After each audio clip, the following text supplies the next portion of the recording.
Good evening, English speakers. Today was an exciting day because I went to see a baseball game live at the stadium for the first time in my entire life.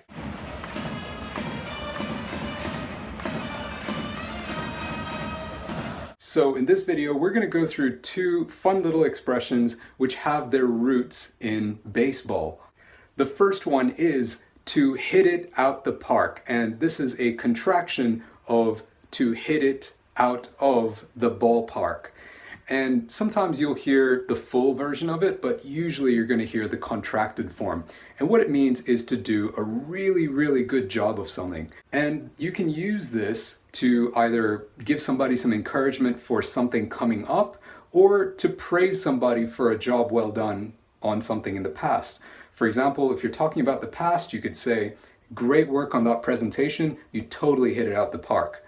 Or if you know somebody who has an exam coming up, you can say, "Dude, you've been studying for this exam all semester, I'm sure you're going to hit it out the park."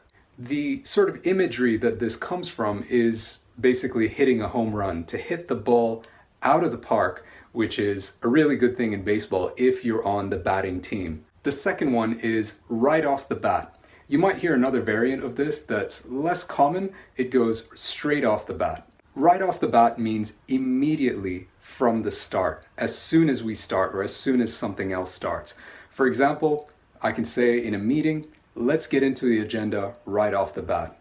Meaning we're not going to spend any time warming up, we're not going to spend any time doing small talk, we're going to get straight into the nitty-gritty details of our meeting. Or here's another example. Once the students were given their go-kart project, they just started building it right off the bat. They didn't spend any time discussing it or planning what they were going to do. They just picked up the pieces of wood, started cutting it up and putting it all together. This comes from the imagery of the ball being hit by the batter and then being caught immediately after it's been hit.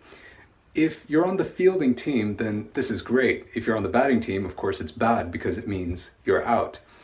If you're on the fielding team and you imagine that there are already runners on some of the bases, you want to catch the ball and get the batting player out as soon as possible so that you still have time to throw the ball to the other bases and try and get some of the other running players out.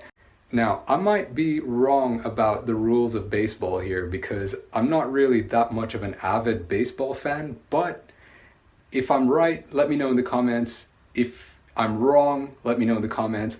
If what I said makes absolutely no sense to you because you're not familiar with baseball, let me know in the comments. Thank you so much for watching. I'll catch you in the next video.